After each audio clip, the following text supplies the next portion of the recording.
So this is going to be the concluding session on the deep dive spirituality. And from next week onwards, there'll be a new series, which will be based on the fundamentals of spirituality. So it would be spirituality made easy with the reference in Swarved. So it is in a way Swarved made easy. So Swarved is full of spiritual text. It's something that is everything about spirituality. If you make Swarved easy for you, it is as good as making spirituality easy for you. So the idea of the next series, which will begin next week, is to empower everybody to be able to understand spirituality from its root, from the fundamentals. So before I begin for the concluding session today, I would like to offer my prayer to Sadgurudev.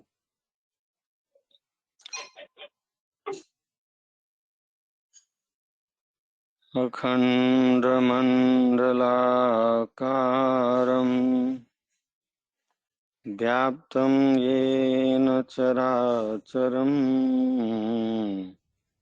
Tadpadam darshitam yena Tasmai Shri Guruve Namaha.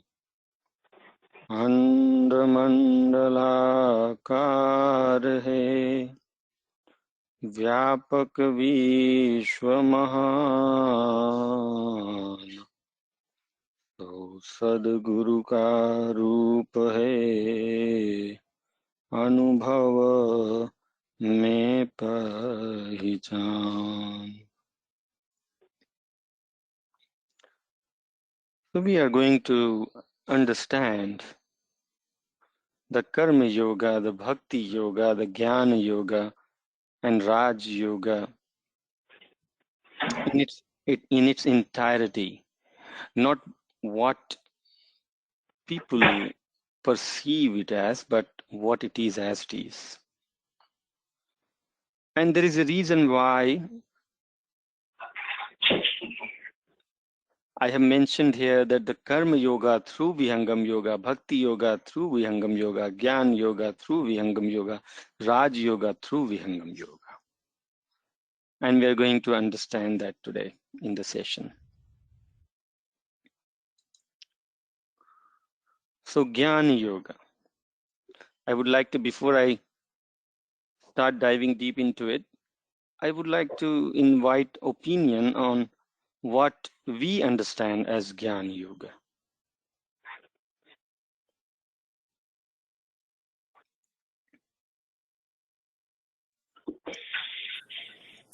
It means about knowledge, who learns a lot of mantra and more knowledgeable books and things.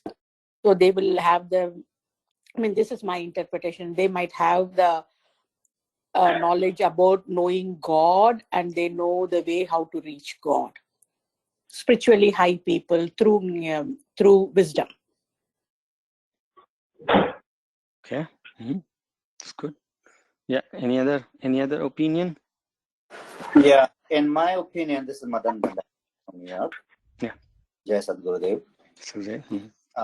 In my opinion, the Jnana Yoga is about knowing the soul, knowing the self, and through your knowledge. So there can be different practices, but the nature of the soul, the nature of Supreme Soul, or Paramatma, or Brahma,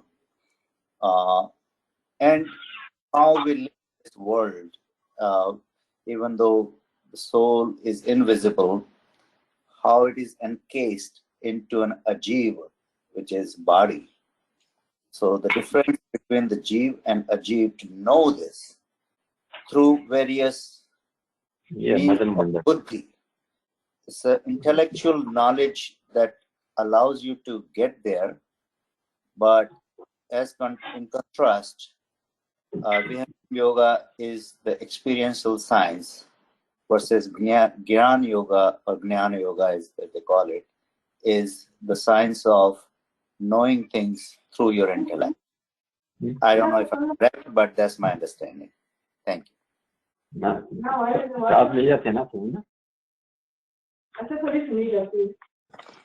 Okay, anybody else wants to add any opinion? Vijayji, this is Diti. So I think Jnana Yoga is kind of, correct understanding of each and everything, whatever we are seeing in the universe. And if we have the correct understanding of the entire universe and the entire happenings, whatever we see around us, then slowly and steadily, if we practice this, then we can achieve God or, Sadhguru's blessing. That's what I feel.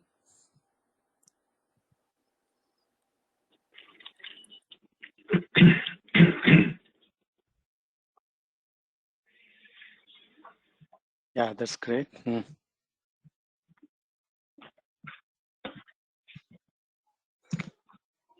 Any other opinion? Vijayji, this is Narayana here. I agree with all of them that it's a kind of more about knowledge of self and knowledge of God. So whatever the God can be, it can be whatever the religion or whatever the deity it is, but it is knowing about the self-reaching soul, soul reaching Atma, reaching Paramatma. That's all about everything about reaching that stage is Jnana Yoga. Vijayji, can you hear me? Yes, yes. I mean, with all the respect, everybody, whatever they said, I agree to all those interpretations. But I feel that in the Jnana Yoga, there is a very, very high chance of getting the ego very high. You can become very proud of your knowledge and you can, slip very easily. So Jnana Yoga is all about the knowledge earned through our scriptures and, interpreting them and then try to find the best way to balance from right to wrong, all the discriminations. So that is what yoga is, where it is involved more like tapasya, more tapas is needed in that. So that's my interpretation. But I feel ego is the biggest enemy in the Jnana Yoga.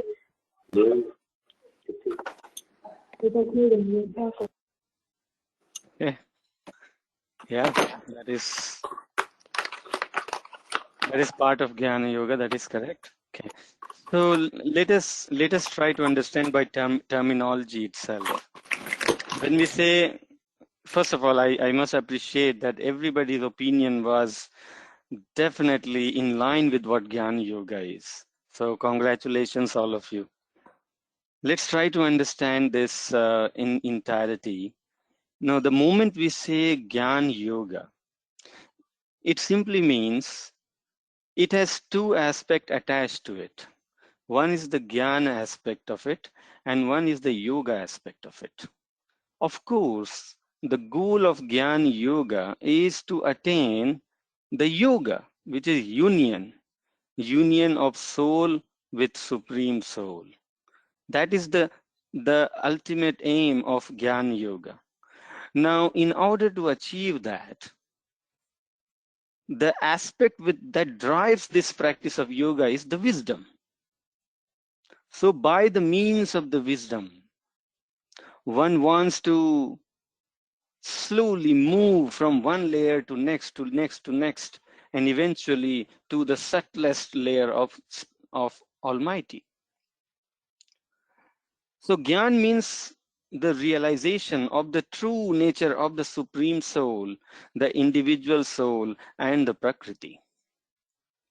We slowly build up our knowledge as it is, meaning we break the shackle of ignorance one layer at a time.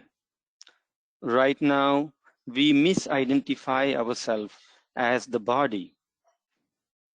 This simply reflects in the way we sense the loss and the gain when actually there's a loss and gain of the matter. We are not the matter, nor we are the body that perceives the matter. We are the soul.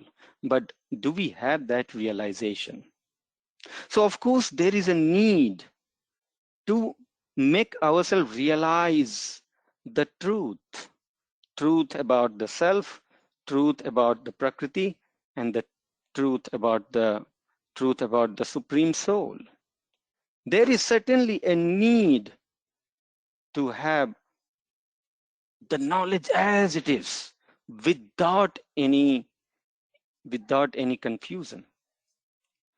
In fact, I must say that without the Gyan, without the real experience, without the real knowledge, can yoga ever happen? The union of Supreme Soul and the soul cannot happen without you first experiencing the Almighty. Because only when you experience, when you know this is the Almighty, it is only then your consciousness will unite with Him. If you consider this very physical object as the Almighty, then what you unite with is the physical aspect of Almighty, not the Almighty Himself. So perceiving the subject as they are is the true knowledge. But assuming anything as they are not is the assumptions. That is not the knowledge. That is not the true knowledge. So Jnana Yoga motivates us to know things as they are. And when a Jnana Yogi also understands the nature of the ego, when they know it, that the ego will block me at a point, because just the knowledge is not enough for me to go past my ego, then a Jnana Yogi take the support of bhakti at that point of time. And with the help of bhakti, it breaks the shell of ego and go past it to finally achieve the union with Almighty. So Jnana Yoga certainly is the integral aspect of a yoga journey. You cannot segregate Jnana Yoga from the complete journey of yoga, because without the knowledge, without the wisdom, you cannot progress in the journey of yoga. If anybody thinks that I would not be interested in experiencing anything, I would just be interested in just doing the stuff that I feel like. And let's say you have the wrong direction. If you do not know what is the right direction, you keep considering the inert, your body as your soul. You keep considering your body as your own identity. And you remain locked into this very shell of ignorance. Then your precious human life will end. But yoga will not happen. Because yoga is not a magic. Yoga is a science. And it is done the way it is supposed to be done. If we live with ignorance, then our life will end in ignorance only. Ignorance does not vanish on its own. This is why we remain caught into cycle of life and death. Had the ignorance, or by any process, if you just label any act as the practice of yoga, if labeling any act as the practice of yoga will eventually lead you to the union with Almighty, had that been the case, then everybody would have been liberated by now. Because we do not understand the science of yoga, that is why we are still in this mortal land. We are still in the cycle of life and death. So Gyan is the foundation of yoga. You cannot segregate the Gyan aspect from the practice of yoga. Gyan means the realization of the true nature of the Supreme Soul, the individual soul, and the Prakriti. Know this Prakriti as it is. Don't consider this Prakriti as the source of bliss, but consider Prakriti just as the inert Prakriti. Consider yourself the soul, not only in writing in your book as the conscious being, but in your experience. In your experience, you should know that I am a soul. Not only in theory, not only in book, in text, but in your experience. So experiencing every element of yoga is what is the path of Jnana Yoga. So you experience what is Prakriti. You experience what is mind. You experience what is soul. You experience what is Akshar Brahm. And then you experience what is the Kaivalya state, Aham Brahmasmi Bhav. Is it the ultimate reality, or that is the state of delusion, state of illusion? And then you go past it to truly attain the union with Almighty by knowing the Almighty. First, you need to know the Almighty. Who is the true Almighty? What is the ultimate form of Almighty? So Gyan cannot be segregated from the journey of yoga. So Gyan Yoga is the yoga of knowledge. But now just think about it. You can know about Prakriti, the inert matter, by the usage of your sensory organs. Through your senses, you can experience the Prakriti and the matter of the Prakriti. You may take help of the scientific gadgets, instruments, to reach to the subject in the Prakriti which is far from the reach of your senses. You can bridge or rather reduce the distance between the subject and you by the usage of the gadgets. But eventually your senses can be made capable to experience everything of this materialistic creation. But that is not the end of Gyan. Gyan does not end with the Gyan of the Prakriti. If you know everything about this Prakriti, is that the end of it? Or we need to know, beyond knowing the creation, we also need to know the Creator. Creation can be known by your senses, but how will we know the Creator? That is the question. So though the consciousness of the Supreme Soul pervades all matter, inert as well as conscious, it can only be known by the conscious entities. The consciousness of Almighty cannot be known by the instruments, cannot be known by gadgets, cannot be known by your senses. Our sensory organs will always fall short of knowing the Almighty. Yato vacho nivartante aprapya mansasa. Almighty is beyond the reach of your mind and your speech. Beyond the reach of by speech, how hard or how much you cry for Almighty, it does not matter. Almighty cannot express himself to your senses. Your speech is reaching to the Almighty because Almighty is Sakshi, and he is expressing himself. He is constantly expressing his presence to you, but we are trying to fathom his presence with our speech, with our mind, with our senses, and that is where his expression is not reaching to us. He is expressing his presence all the time. What can experience the Almighty and the presence of Almighty is only the consciousness of the soul. Directly, the consciousness of the soul can alone experience the supreme consciousness of Almighty. So Jnana Yoga is a journey from knowing the Prakriti to knowing the Almighty, and then eventually attaining the union. This is what the Jnana Yoga is.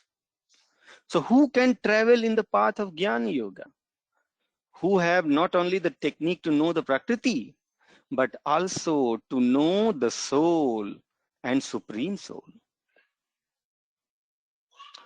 The Atma keeps on identifying itself with the different embodied forms and does not realize its free conscious nature.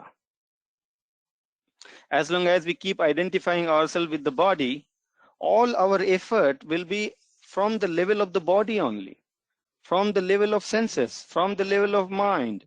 And that is why we always fail to experience the presence of the conscious presence of the Almighty. What we experience is only the beautiful creation because we are identifying ourselves with the body. Today we are identifying with the human body, and tomorrow God knows whether we'll be in the human body or other body, will identify with the other body. So as long as we keep misidentifying ourselves as the body, the conscious experience of the self and conscious experience of the Almighty will be hidden from us. So our Jnana Yoga will never complete. Jnana Yoga is about knowing everything from Prakriti to the self to the Almighty, and then attaining union with it. But for that to happen, for the Jnana Yoga to complete, the Atma needs to realize its true nature. Who am I? Which is free from the mind and the body, which is in a purest form, unalloyed conscious form, and one which is quite capable of experiencing the Almighty. The Atma is the one which is potent to experience, which is capable to experience Almighty. But have we attained, have we developed that sense within ourselves?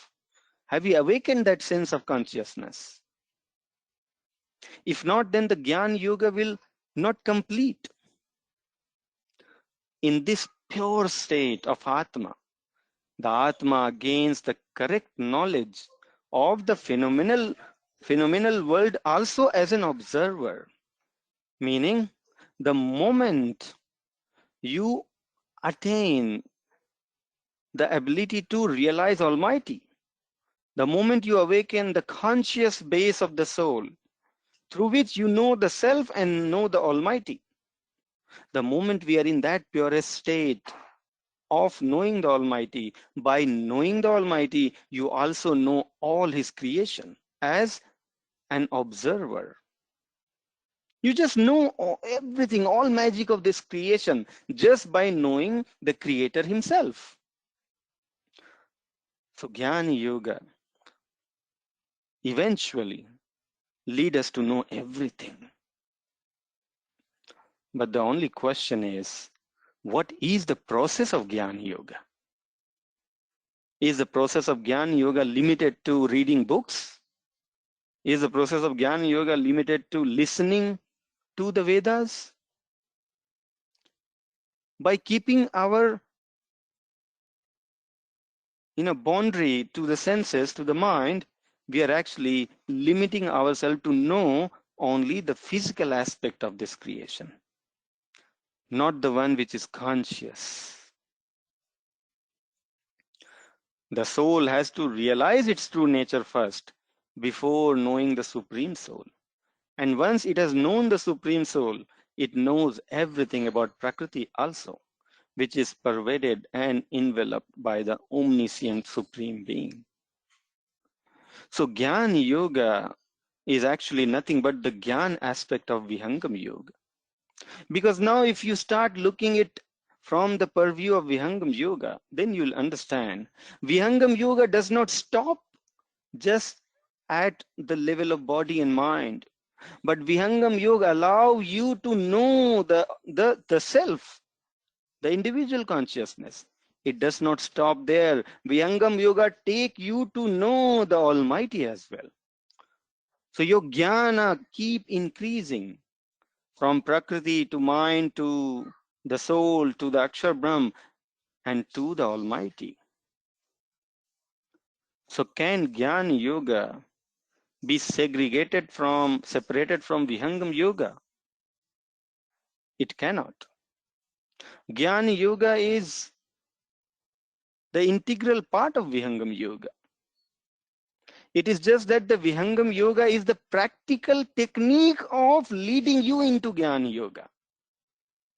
Vihangam Yoga has the complete capacity for you to know everything that exists, not only the matter, but also the consciousness.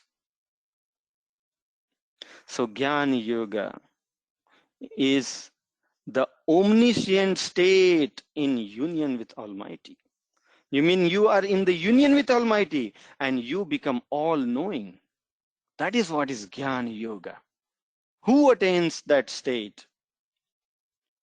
Can you attain that state by reading books?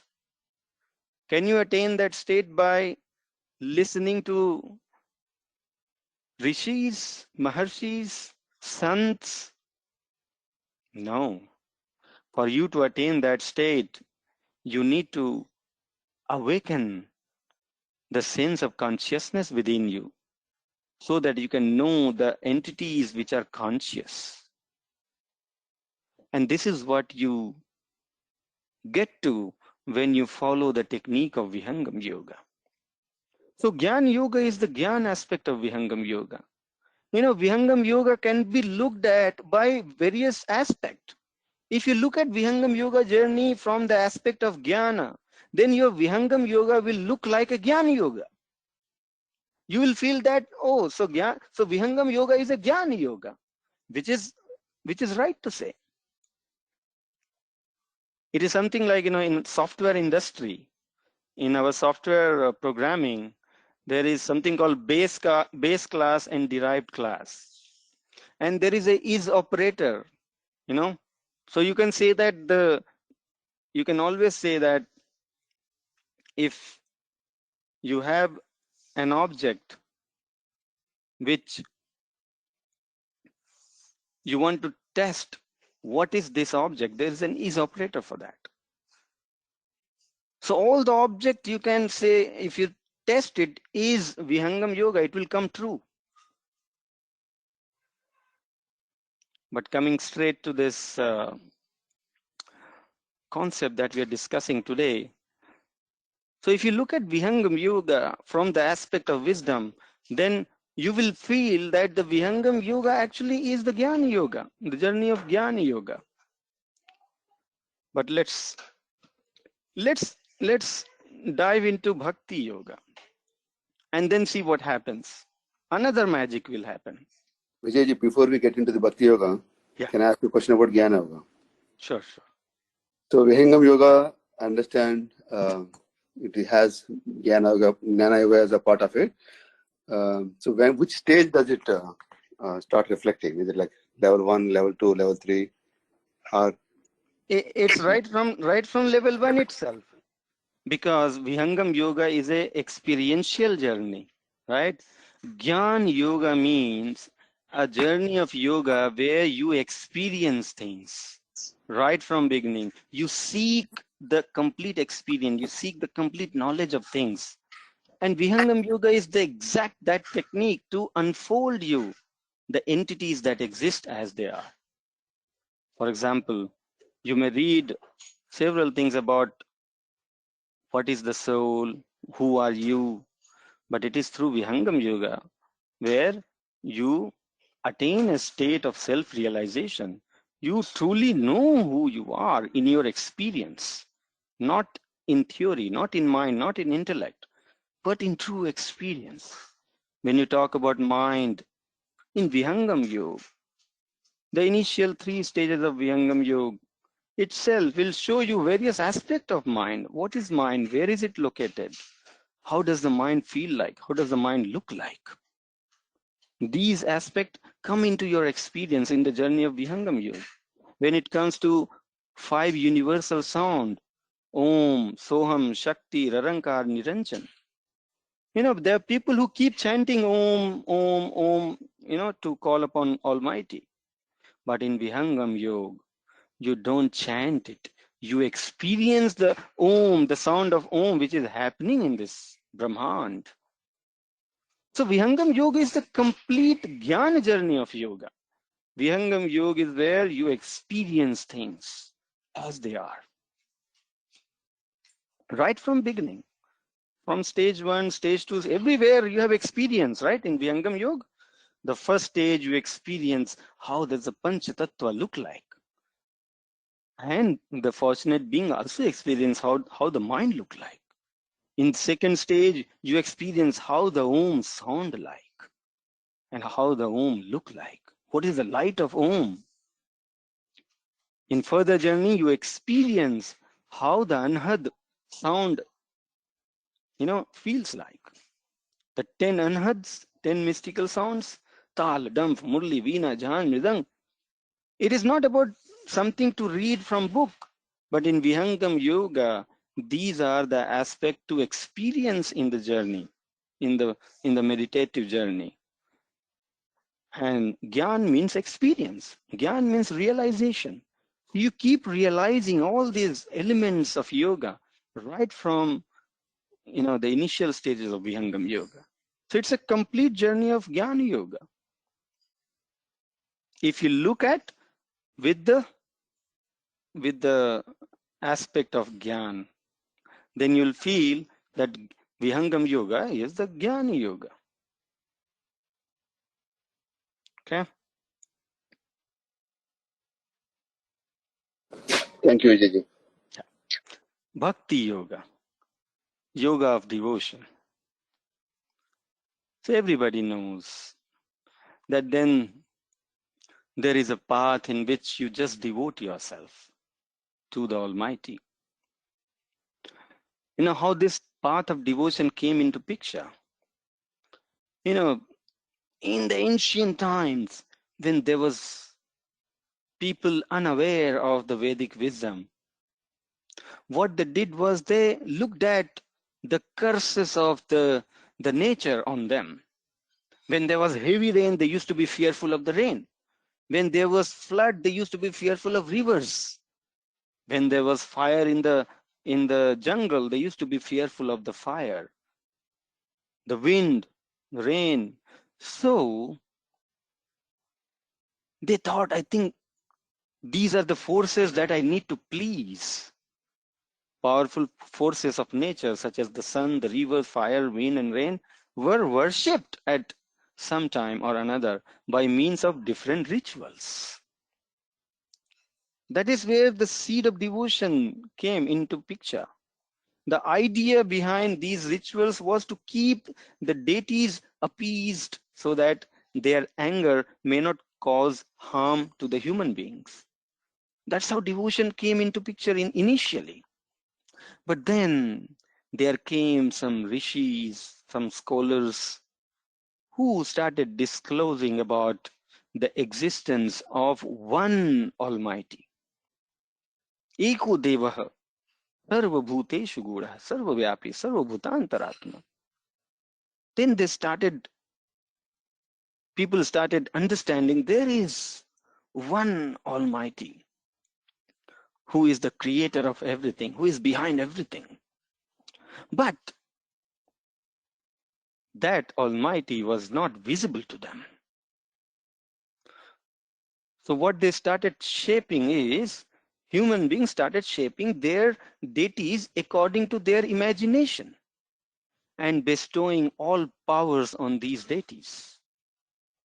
The real nature of the omnipresent, omnipotent forces behind the working of the universe was beyond common human perception. And therefore the devotion to various forms of deities continued. But the intent was one that was very pure. Whatever shape people thought, okay, for me, this is God. So the intent was very pure. And that is why all these practices of devotion certainly was very useful, because even those devotional practices have one virtue.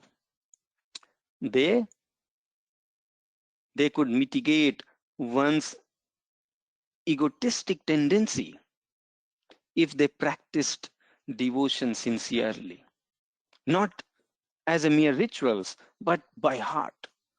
Whatever shape you make your God as, if you're honest with your devotional practice, then all forms of devotional practice definitely help you sideline the ego from your path.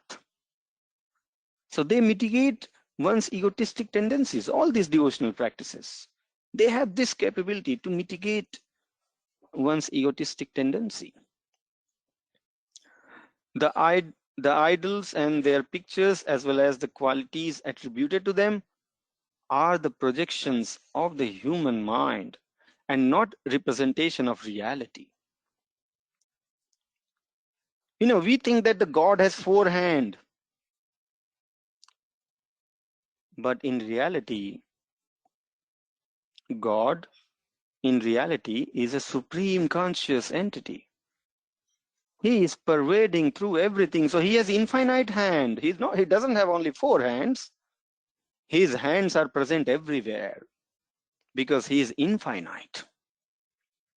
So any shape could be the projections of human mind, but the intent was very pure. They just wanted to have a shape through which they could offer their devotion to Almighty. And that is how the path of devotion began. So unless the real nature of the Supreme Soul, the individual soul, and the phenomenal world is known, any devotion is a delusion. So what it means is, though it is capable to mitigate the egotistic tendencies, but it will just stop right at that,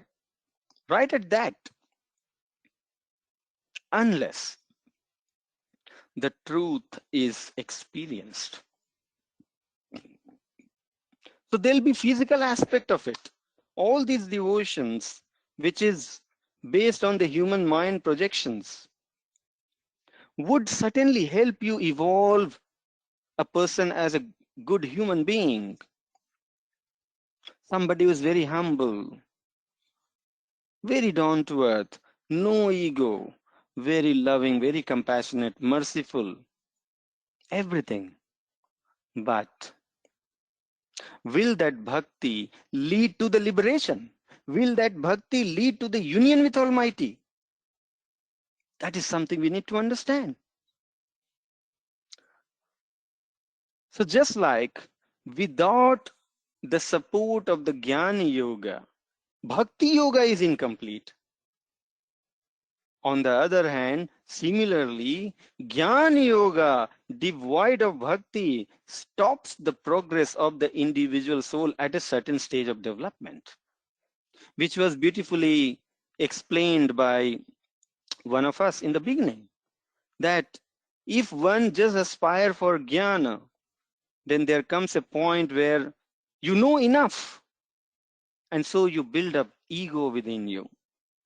And that very ego becomes the reason for the downfall again, without reaching to the union with Almighty. So Jnana Yoga is not complete without Bhakti, and Bhakti Yoga is not complete without Jnana. They go hand in hand. So the individual soul in its... Vijayji, I have a question. Sure. I see in villages, they don't know about Puranas or all these mantras or anything, but they just pray to God. They just buy a camphor or agarbatti and they just pray and they go to do their job in the villages, right? They go for plantation or anything, So but they have faith in God, and on some occasions they give, if it is a Sankranti kind of thing, they make Pongal or Deepavali. They only celebrate 4 or 5 times, but they all have everything. Okay, God will take care of us. So they only know that much. So do you think all those people all over the world who is very humble and know only little, or they know everything, like God will take care of everything, so they won't get enlightenment, they won't get Jivan Mukti? Do we have to know, read, or we need to go for Sadguru? I always have this question, what happened to those people? They have like all they have is one faith. That's, like God Right. will take care. Yes, of course. And God takes care. That's why God takes care of him or her, right? Because that is why there is a mechanism of karma and phal. If you do good karma, you are destined to get good phala for it, good fruits for your good karma. So if you continue to do good karma, you will continue to get good phala. But what is this good fruits? Just try to understand. Every karma phal, good or bad, is always very sansaric in nature. Meaning, if you continue to perform karma alone, then you would continue to remain in the cycle of life and death, to bear the fruits of those karma. That is what is the karma cycle. That is why the karma is the bondage, one of the bondage, right? There are tri-bondages of the soul, and the karma is the ultimate bondage. Though the foundation of this bondage is the ignorance, the gyan, the contrary knowledge, but it is the karma that is most dense when it comes to who ties the soul the most. It is the karma. Karma ties the soul the most. Every moment you're performing karma, every moment. And for all those every moment of karma, you're destined to get the fruits out of it.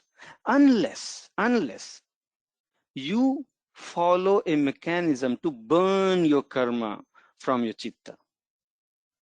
This is the mechanism. That is why for thousands of years, for yugas and yugas, the soul remain in this mortal land.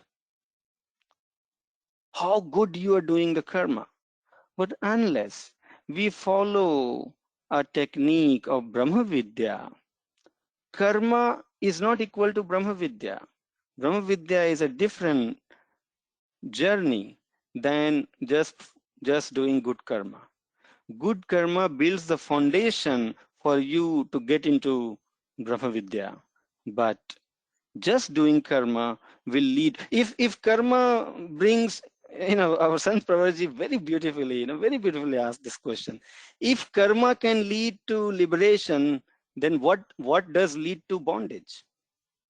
If karma can lead to liberation, then what is the reason of bondage? Then what does lead to bondage?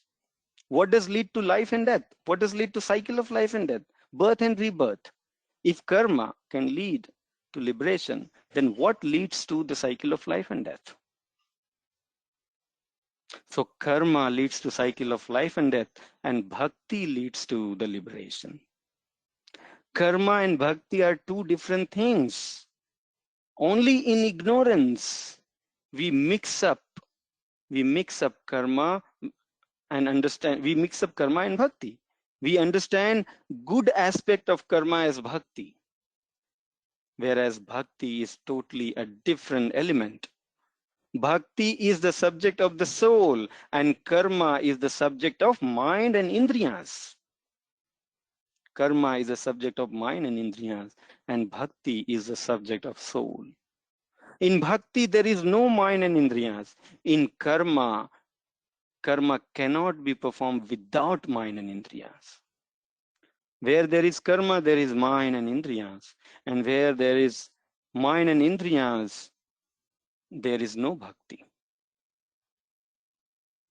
So karma and bhakti are two different dimensions. If you are in karma, you are not in bhakti.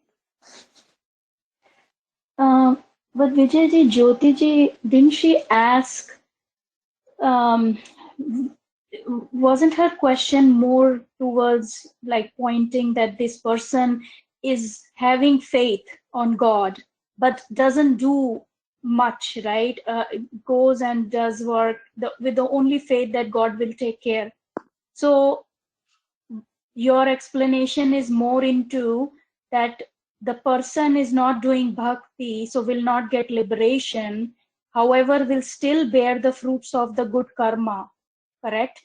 Yes. But then you also said that God is, he will be taken care of.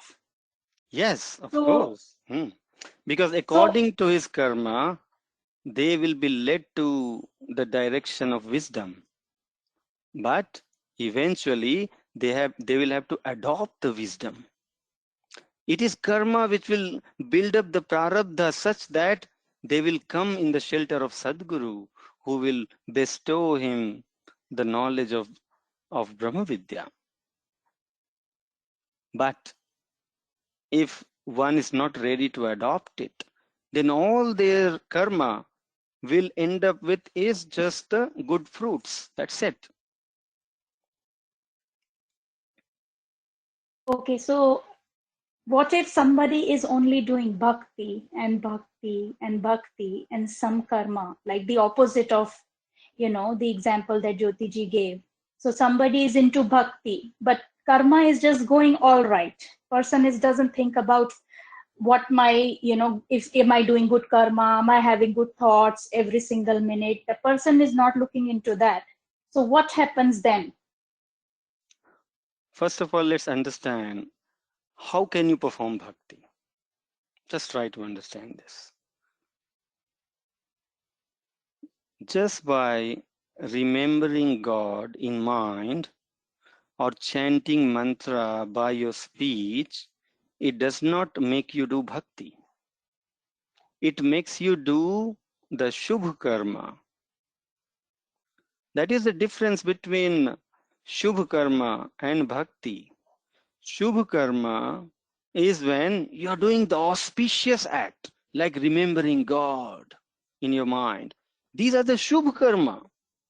Going to temple, going to mosque, going to church, doing service. These are what is called shubh karma.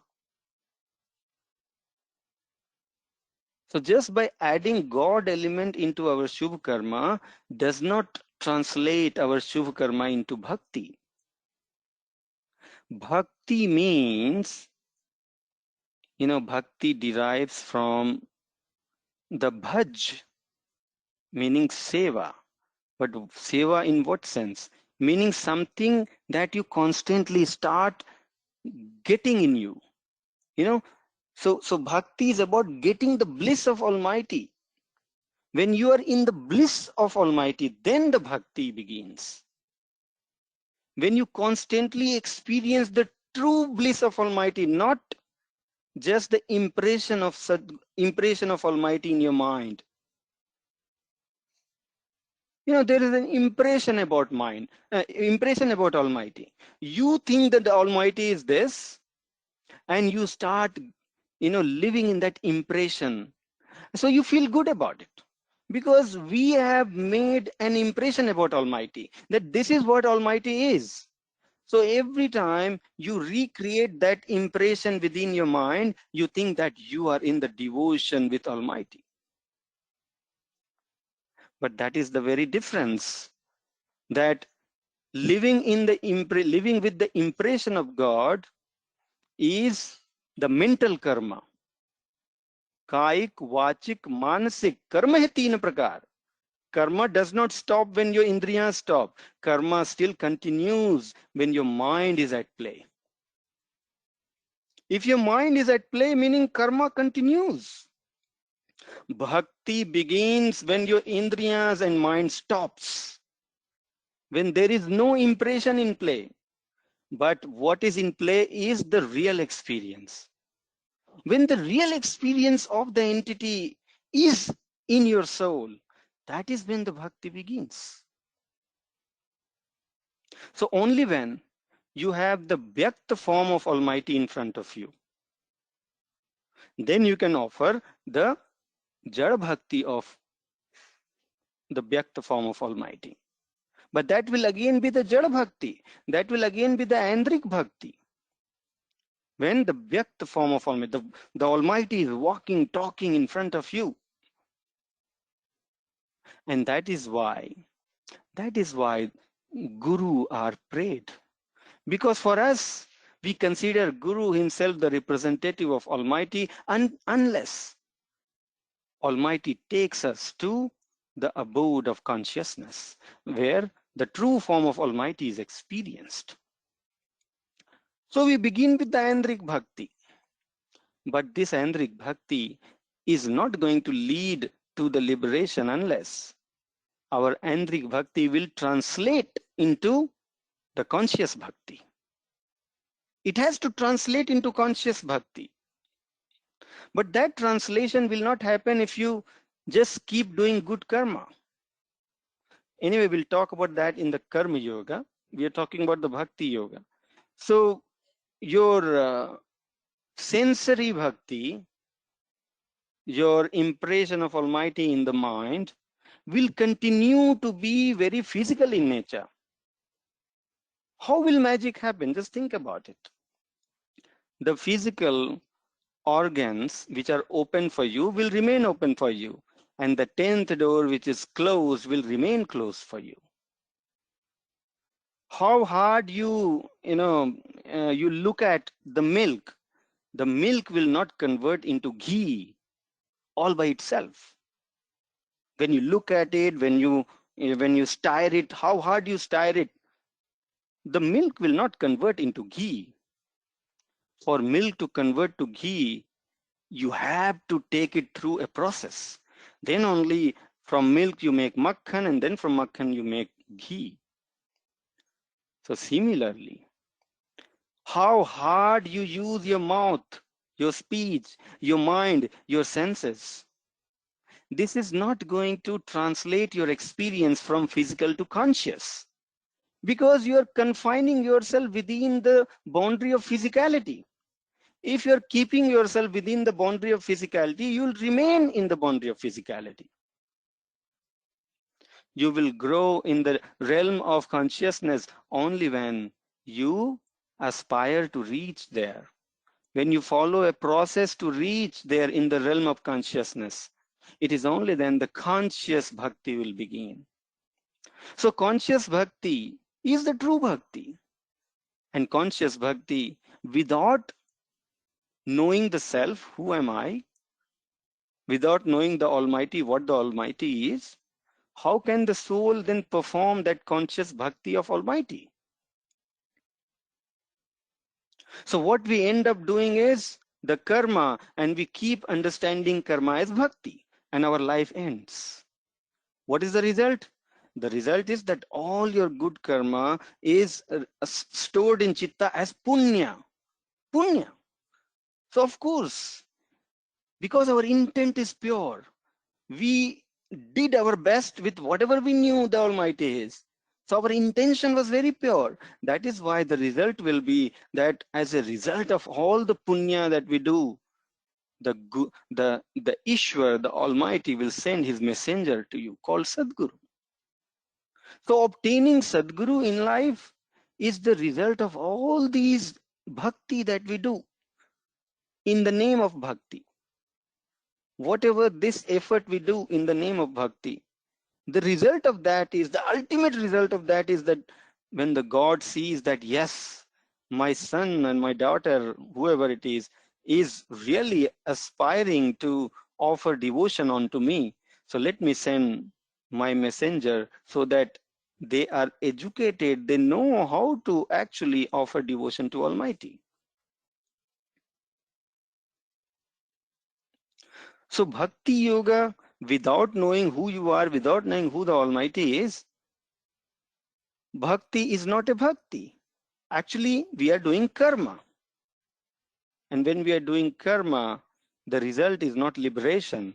The result of karma is always bondage. The result of karma is always cycle of life and death. But what happens in Vihangam Yoga? In Vihangam Yoga, you begins from day one with the bhakti. Right from day one. Only when you have faith on Almighty, then only you devote yourself to Sadguru. That I know that the God exists. It's just that my indriyas are not capable to perceive him. So I surrender to you, oh my Sadguru. Please take me wherever you can and make me reach to my beloved Almighty. So we devote ourselves to Sadguru right from day one. And then in that devotion only with devotion, you are able to control your mind. And when you control your mind, you experience the mind. So Gyan and Bhakti both go hand in hand in Vihangam Yoga right from stage one. Gyan without Bhakti and Bhakti without Gyan cannot exist. It go hand in hand in Vihangam Yoga right from stage one. If you do not have faith on Sadguru, if you do not have faith on Almighty, then this very practice of meditation that we do in the very first stage will remain in a physical realm only. So you will feel relaxed. You will feel that, yes, when I do meditation, I feel mental calmness. I feel stress-free.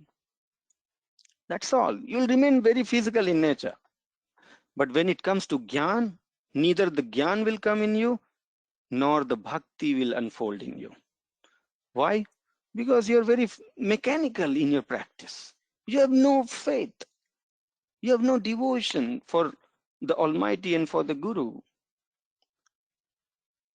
So neither the experience will come, nor the bliss of Bhakti will unfold to you. So Gyan and Bhakti go hand in hand in Vihangam Yoga, right from stage one. And so Bhakti Yoga, where not only you begin your journey with Bhakti, of Andrik Bhakti, rather you then translate your Andrik Bhakti into conscious Bhakti. How? Because only with the devotion on the physical form of Sadguru, you are able to get the blessings, and the energy of Sadguru flows into your soul, which helps you open the 10th door and unfold the realm of consciousness within you. Then suddenly your bhakti will become conscious. You had bhakti in very physical nature. You were looking at Almighty and Guru in a physical form. And with the blessings of Sadguru, suddenly your experience of Almighty and Sadguru both become conscious. Neither the Sadguru will remain physical, nor the Almighty will be physical. अंड मंडलाकार है व्यापक विश्व महान, तो सदगुरु का रूप है अनुभव में पहचान. The real form of Sadguru is not the human being walking, talking.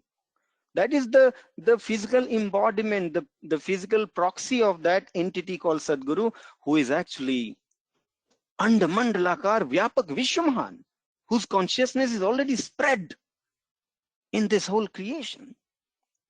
Sadguru is a bigger entity than what we can fathom of. He's beyond our imagination.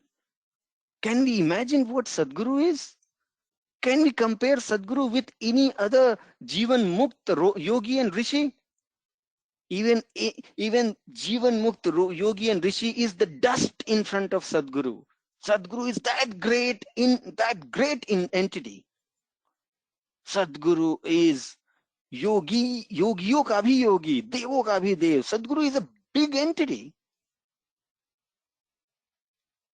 Sadguru is parallel to Almighty himself. That's how it is said. Sadguru Sakshat Parabrahma Tasme Sri Guruve Namah. There is a reason why rishis have spoken about Sadguru so much. We just do not know what Sadguru is. We think that Sadguru is who is walking, talking in front of me. That is just the physical, temporary physical form which represents the Sadguru energy. But Sadguru energy by itself is very vast. and it is always close to everybody. So our bhakti, which was very andhrik in the beginning of Vihangam Yoga journey, suddenly translate into conscious bhakti. And then it is by the blessing of Sadguru that he establishes our consciousness into the bliss of Almighty. And when he establishes our consciousness into bliss of Almighty, then the complete bhakti begins from there. Then we are in the bliss of Almighty all the time, meaning we are in the bhakti all the time. So Vihangam Yoga is the bhakti yoga. Can you segregate bhakti from Vihangam Yoga? You cannot. Without bhakti, Vihangam Yoga cannot progress from lower stage to the higher stages. Bhakti Yoga is the integral aspect of Vihangam Yoga. Okay.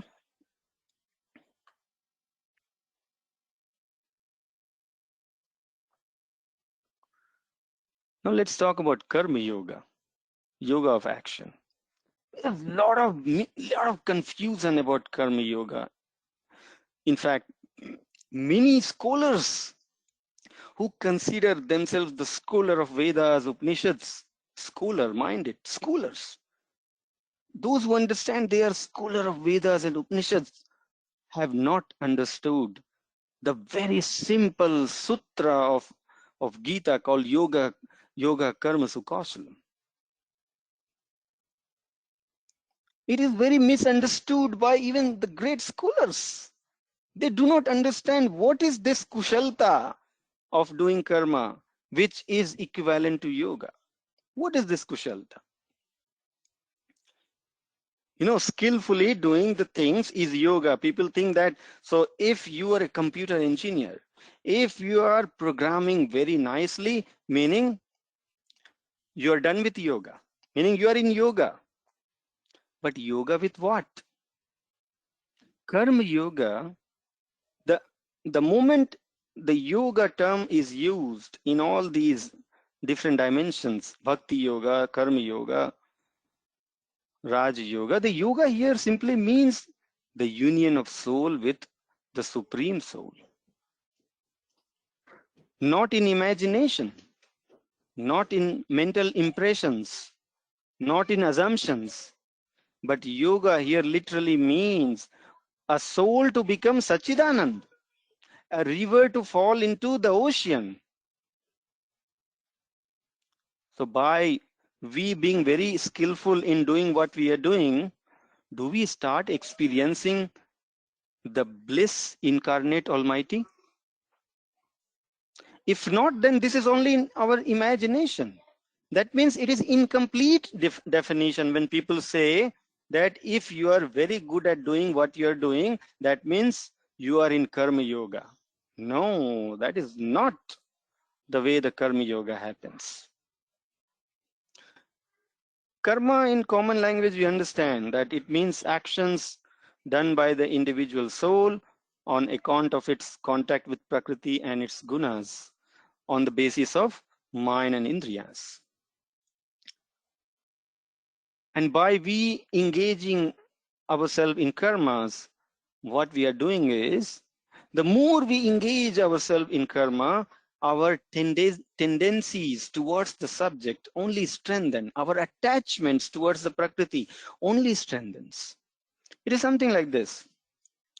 When you're least interested at one of the sport, for example, so very first day, you're not doing good at it. You may not be so much attached to it also. But more you practice, more you put effort, your blood and sweat into it, then you'll start getting attached to it. Because that's what karma does. The tendency of all karmas is to bind the soul to Prakriti, so that the soul becomes more and more attached to the Prakriti. So more we perform attached karma, more we are strengthening our attachment with the Prakriti. And we know that there are, three aspects of karma. There is a kriyaman karma, which is all the new karma that we perform in this present life. There is prarabdha karma. The prarabdha karma is the guiding force that guide our life to certain fruits in this life, destined fruit in this life. They are destined to happen because you're born with those golden spoons, you can say. You're born with those um, the pains and the happiness. You're born with that. So they will happen in your life. Those are prarabdha karma. And then there is sanchit karma, which has neither taken the shape of the prarabdha, nor it has yet given any fruits. They are just due in your chitta, waiting for fruit to happen. So these sanchit karma, these accumulated karma in your chitta, continue to be carried forward from one life to another life. So you carry forward sanchit karma from your previous lives.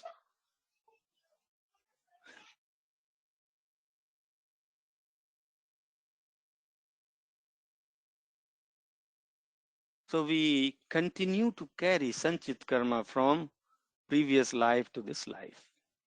We continue to be bound to the prarabdha that we have performed in previous lives. Prarabdha comes from previous lives and they become our ultimate destinies in this current life. Meaning those destinies which are just decided, you cannot escape from those destinies. And kriyaman karma is all new set of karma in this present life. So karma yoga, if people understand it as just doing good karma or performing karma with good intentions, all they are doing it, they are creating kriyaman karma, good or bad. If they will get the fruit of those karma in the current life, then they will not convert in the sanchit karma. Otherwise, they will convert into sanchit karma in chitta.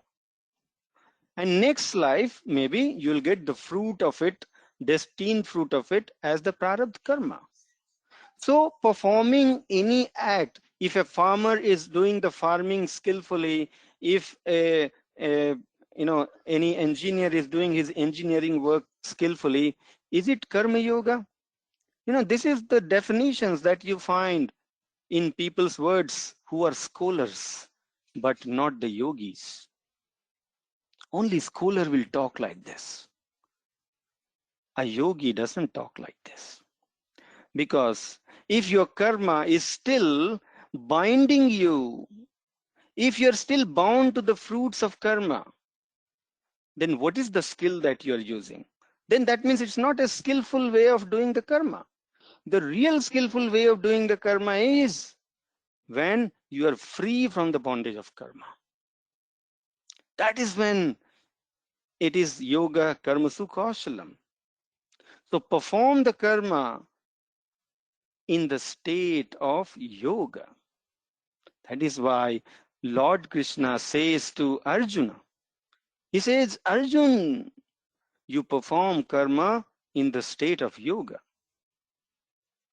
Meaning karma yoga is a matter of a yogi who has already attained the state of union with Almighty and then is involving himself into karma. So when a yogi, a Jivan Mukti yogi, indulges itself into the act, into the karma, in that state, his karma is nothing but akarma. And the art of performing akarma in this mortal land is what is called the karma yoga.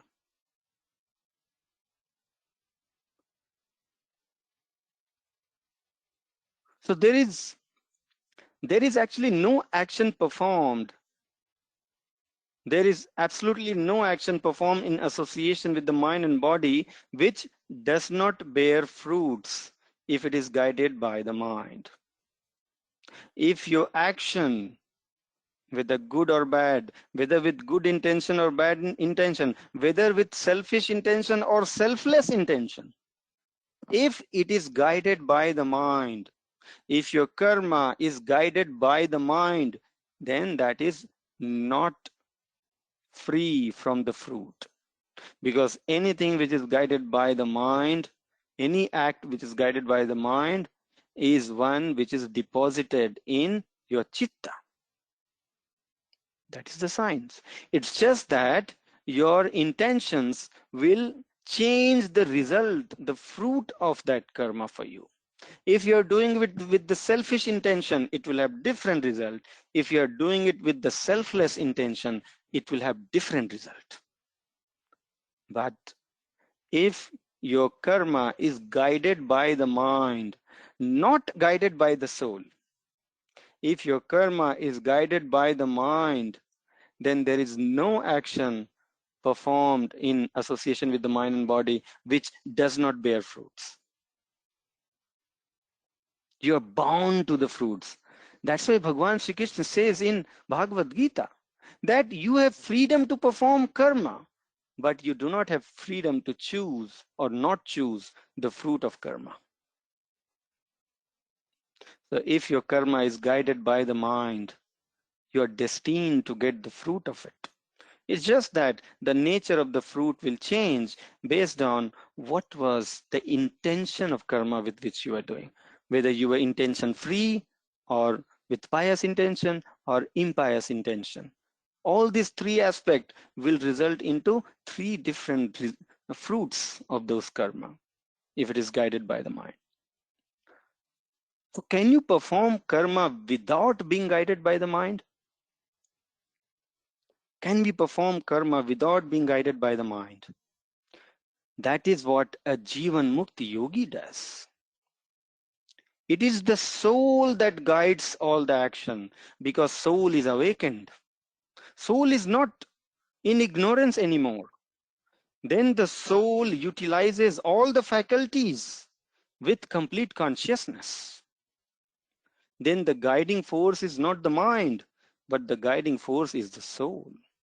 So when the mind is dissolved in its source, the soul, the Atma, is freed from the shackles of the mind and becomes free to ascend higher to the Supreme Soul.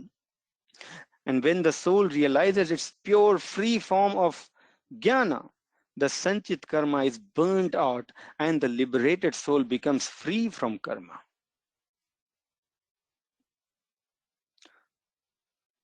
So only when you perform karma in the state of union with Almighty, it is then called the Karma Yoga. So yoga karmasu kaushalam. The state of soul in which karma fails to bind soul in bondage is what is the real kaushal of performing karma. And when you are in that state where karma fails to bind you in bondage, that means you are in the state of union with Almighty. That is why it is said yoga karmasu kausalam. When you are at that skillful state in which your karma does not deposit in your chitta, when does it happen? It happens only when you are in union with Almighty. So karma yoga is the akarma aspect of Vihangam yoga. Only through Vihangam yoga you can become a karma yogi. Through Vihangam yoga you can become a karma yogi. In Vihangam yoga, right from day one, you continue to perform your duty of life. You're never told that you have to leave your family, you have to go away from your duties. But you are also told that you don't have to completely engage yourself only in the physical duty of your life, but you have to take out little time every day, morning and evening, and grow in the spiritual, the spiritual upliftment, where you end up then dissolving your mind to its source called Akshar Brahm and realize who you are as a spirit. And then eventually your meditation will grow further in everyday regular practice. It begins with the 10 minutes of practice, And as you start growing in Vihangam Yoga, automatically your meditation duration will increase. Automatically. You will not feel like stopping meditating just at 15 minutes. You will then continue meditating for hours and hours. But at the same time, you continue to fulfill your duty of life as well. All this happens in the path of Vihangam Yoga, where eventually with the blessings from Sadguru, you attain a state of Jivan Mukta. Your soul will unite with Almighty while living in this body, not after this body, while living in this body. And then in that state of Jivan Mukta, you still continue to perform your duties of life. But then you have attained Karmasu Kaushalam, the state of soul in which karma fails to bind you in bondage anymore. You become a karma yogi. You become a karma yogi. So Vihangam Yoga guides you to become a karma yogi. So by all that, we understand that karma yoga is not just about doing physical karma, and eventually when you die, you will be in union with Almighty. Bhakti yoga is not just about the play of your mind and speech and keep doing physical bhakti, and eventually when you die, you will be in the bhakti of Almighty. No, it doesn't happen that way. And similarly, Jnana Yoga is not just about understanding the things with your mind and intellect and your senses, but that will never lead you to experience who you are and who the Almighty is. Karma Yoga will complete only when you attain the state of akarma. The Bhakti Yoga will complete only when you acquire the state of bliss in you of Almighty. When you acquire the union with Almighty and experience the bliss of Almighty all the time. That is the Bhakti, the Yoga, the Bhakti. And similarly, when you are in the constant experience of Almighty, that is what is the Jnana Yoga. So Jnana Yoga, the Karma Yoga, and the Bhakti Yoga are just the three dimensions of Vihangam Yoga.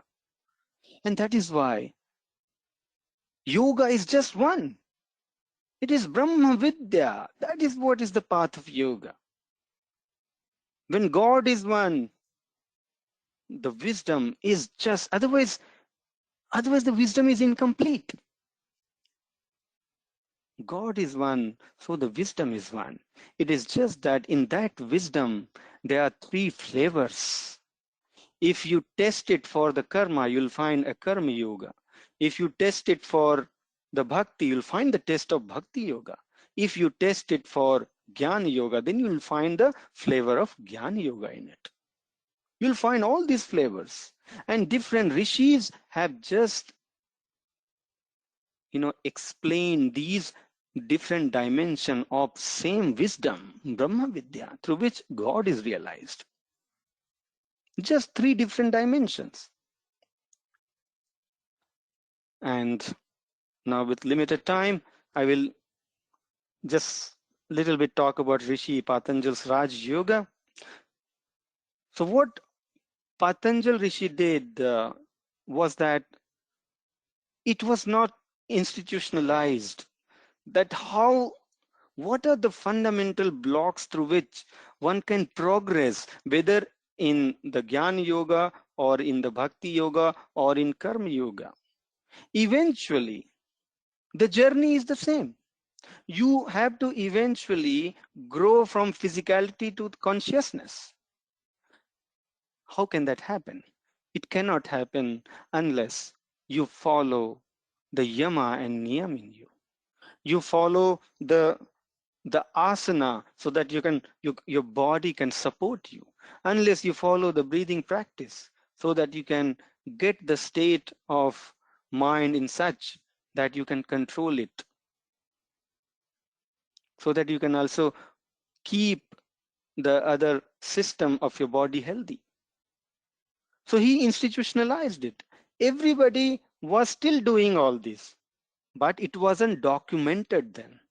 So Patanjali Rishi just documented, he formalized it, that anybody willing to know Almighty would need to go through these stages.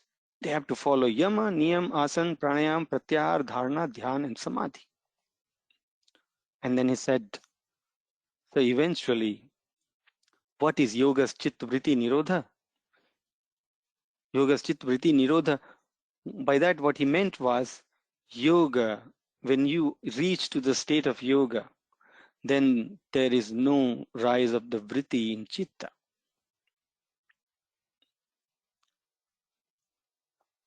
But what happens in the today's practice of Raj Yoga is that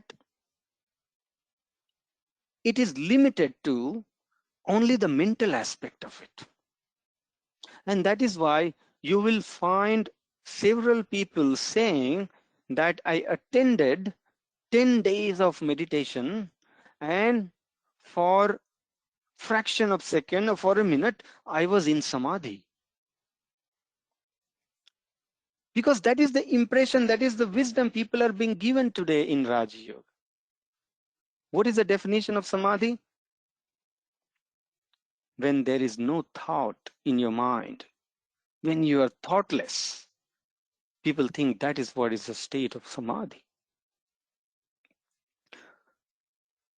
So what people miss out is the conscious aspect of samadhi. Samadhi is not the shunya of your mind, but samadhi is the light of Almighty. When the light of Almighty is attained, it is not the absence of the mind. Raj Yoga ends at the absence of the mind, whereas Vihangam Yoga then goes beyond.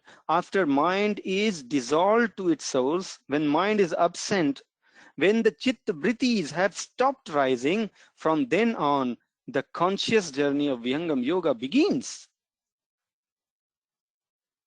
When you attain the self-realization, at that point also, your chitta vrittis are all calm. There is no rise of chitta vrittis because you're in the level of self-realization. You're beyond the body. You're at the level of the soul, where mind is not playing any role, chitta is not playing any role. But is that the end of the journey of yoga? No. End of mind is not end of yoga.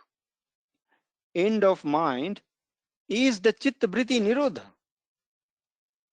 But end of mind is not the union of Almighty, union with Almighty. End of mind is the beginning of the conscious aspect of Vihangam Yoga. And that is why it said that the Raj Yoga preludes to Vihangam Yoga. Meaning everything that is said in Raj Yoga is important. That all happens, but that all happens in Vihangam Yoga in the first 3 stages of its journey itself. The first stage, the second stage, and third stage.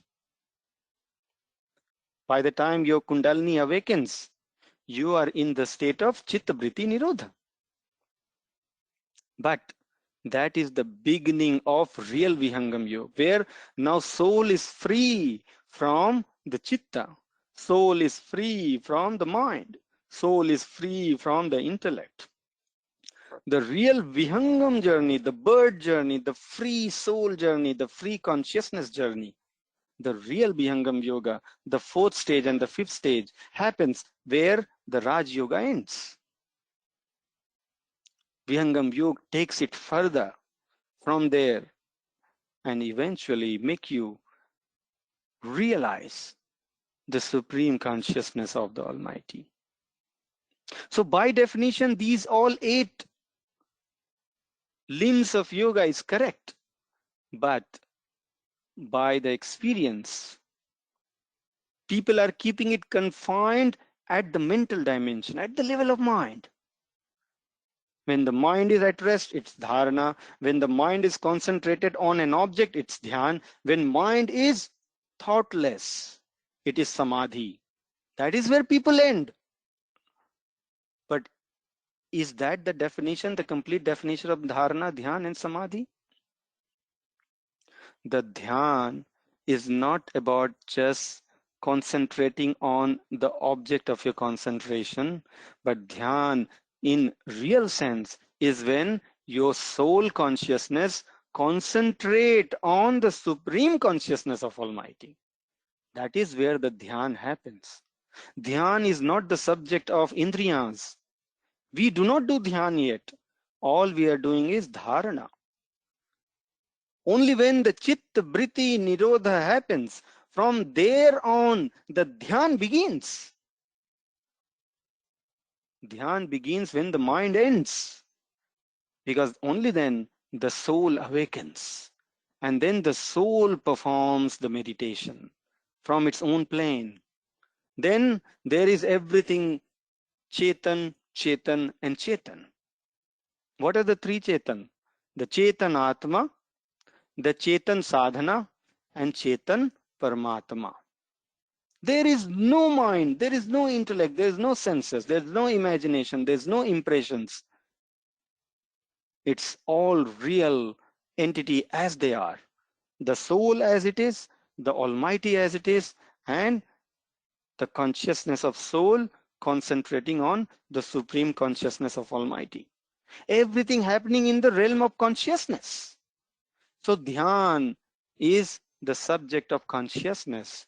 Dhyan is not the subject of our mind or indriyas.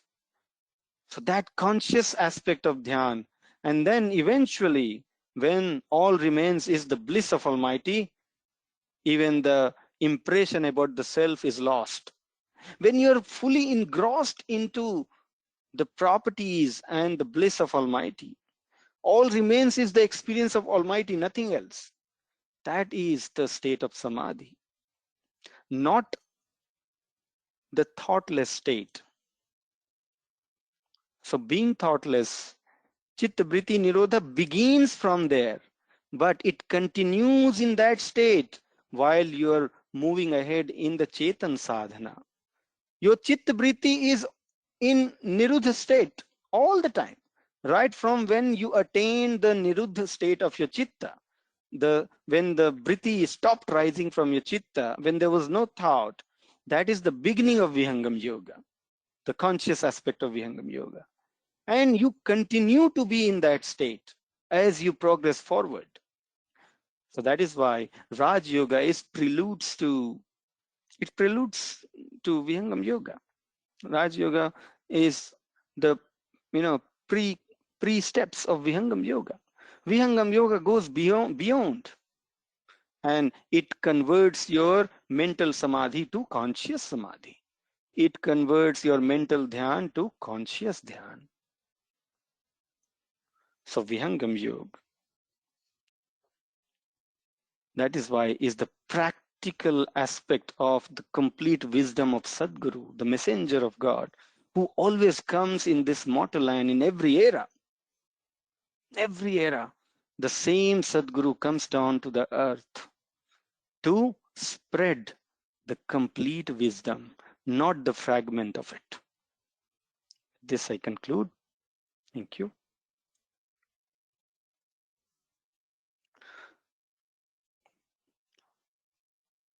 We will mark the end of deep dive spirituality, and we will begin in a very simpler journey next week onwards, where we will start talking about all the fundamentals of spirituality, right from alphabets of spirituality.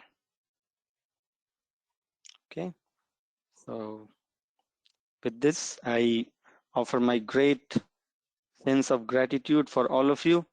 Because of you, the journey so far has been very inspiring for me as well, because this would not have been possible without your continued support and presence in the session. So thank you so much.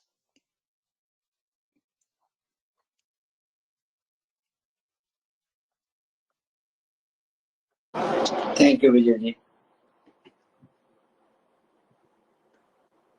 I request Ishaji to conclude with Shanti part.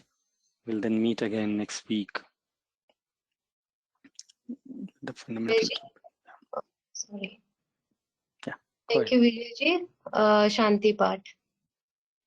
हे प्रभु शांति स्वरूप हो, शांति शांति मैं शांति, शांति शांति जन शांति हो, पूर्ण शांति मैं शांति। हे प्रभु शांति प्रदान कर, दूर हो सर्व शांति, देव सदा फल शांति में, शांति शांति सुख शांति। पूरे सतगुरुदेव भगवान की जय। Back to Vijay ji.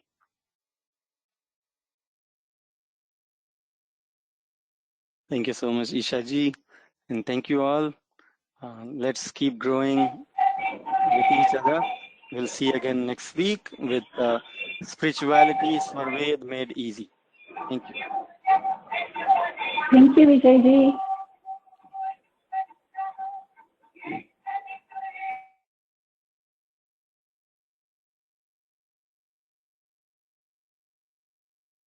Thank you, Vijayji.